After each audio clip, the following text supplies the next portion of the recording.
Well, I did an interview with Jason Begay, who's the Scientology actor that you're talking about. Yes. Jason left Scientology about 8 months ago, I believe. And he had been in for 12 years, and he wanted to talk about his experiences.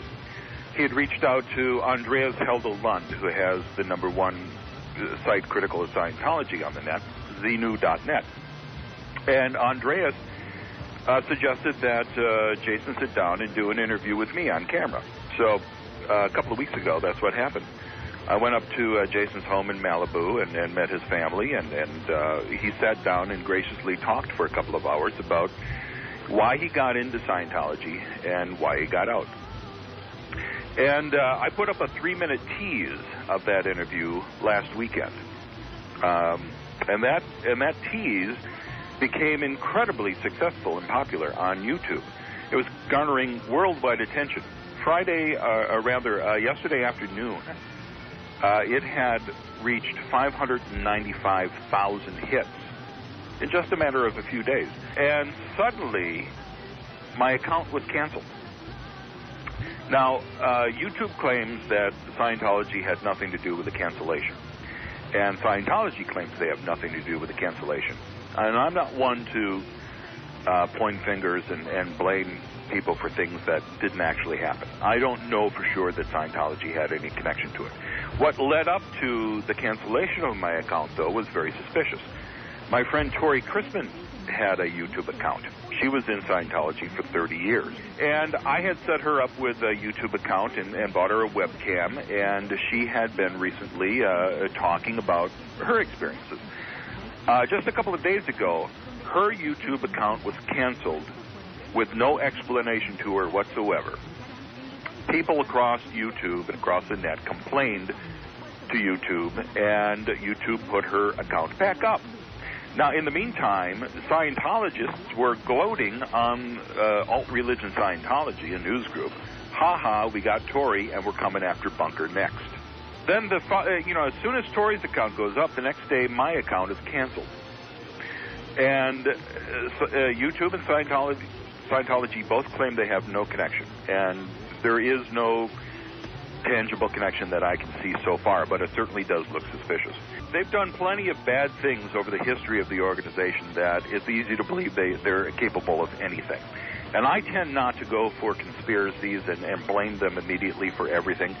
It just is an odd circumstance that Tori's account goes down, it comes back up, my account goes down, just within a matter of, a day. But here's the deal. It's really hard to get through to YouTube. They make it virtually impossible. But there has been such an avalanche of protests about the removal of my channel that they actually called me. And they are swearing up and down that Scientology had nothing to do with it. But when I ask them, okay, well, who complained about my channel, they refuse to tell me. They say it wouldn't be proper for them to do. And I don't quite understand that. And I'll give them the benefit of the doubt that it's not Scientology, but why can't they just tell me who complained? It seems like it would be a reasonable enough thing to do. This is not a priest, parishioner type of, solemn vow. Right. This is not a doctor-patient type of situation. If somebody complained about my channel and got it removed, I should at least know who complained. And yet they refuse to tell me that. However, now let me give you a little bit of the convoluted backstory here, and I will tell you the one person who I believe can solve this whole situation.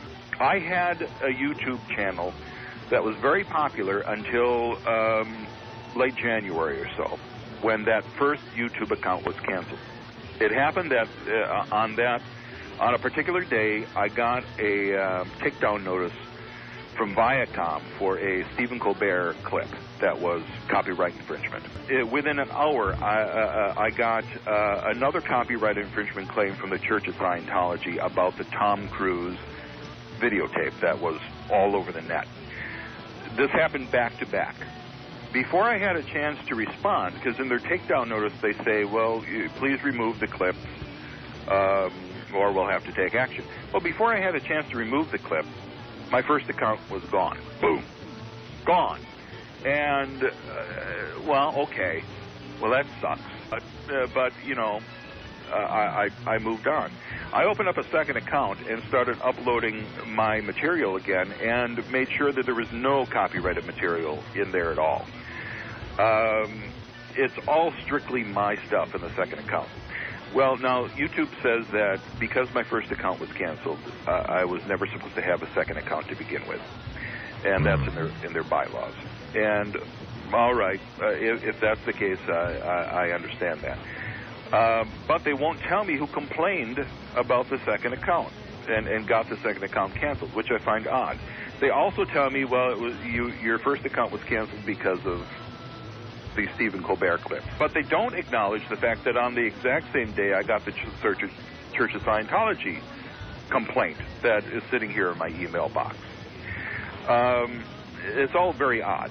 So what they've told me is that if Viacom will just drop their complaint about the Colbert clips, that they would be happy to reinstate both my accounts and everything will be fine.